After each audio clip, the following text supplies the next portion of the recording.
Today is Tuesday. I'm gonna go with the 10th of March. I hope that's right. I think so. 09.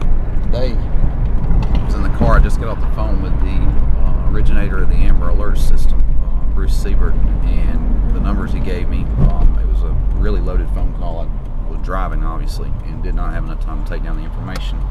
Today's message will be a little short, and it's going to be still directed at what I do, which is talk about what's on my mind for the day. But Bruce Seybert was going over the numbers, and currently right now there's 2,100 kids a day reported missing. They're issuing less than 1% of those an Amber Alert, which is less than 21 kids a day. And since 1996, there have been over 9,600,000 kids reported missing or lost, with less than 90,000 that have actually received and are qualified, if they, you want to call it that, for a Amber Alert. That qualification, once the Amber Alert is issued, has netted a total of, right at, as of today, around 452 recoveries. The math on that is one kid is issued an alert out of every 166 that are missing, and or maybe it's one kid's recovered out of every 166 that are issued an alert. 9,600,000 kids, and less than 90,000 were recovered. I'm just doing the math here. If my kid was in school, and they are, if my children are in school and they're not passing that's their percentage rate for passing their math class or any other class, they're failing. I'm angry about this because this system is broken, and the politicians are out here, and all they want to do is catch headlines to make it seem like they're doing something, when in reality they're not doing anything. I'm tired of it, and we're doing something about it. It's at childprotectioncommunity.com. We're working with some key people that have been in this, Bruce Seybert being one of them. We started a working relationship with him. I don't know where that'll end up, but at least I'm talking to him on the phone. Ted Camp in Florida, Ted Camp Investigations, is another one that is heavy in this fight. And when I mean heavy, I've spent hours on the phone with Tad.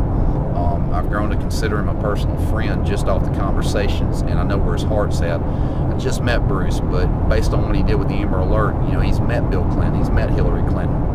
He's met these people. He got signed into law some things because of his initial efforts. There's coming a change. We've got Democrats in office, and regardless of which side of the aisle you vote for, independent, Republican, or Democrat, the Democrats have always been more responsive to issues with children. And if you're a Republican, you might want to send that over to your party and have them made aware of the fact, and look up the numbers. How much activity have they approved or been a part of in their administrations while they were in president or any other office?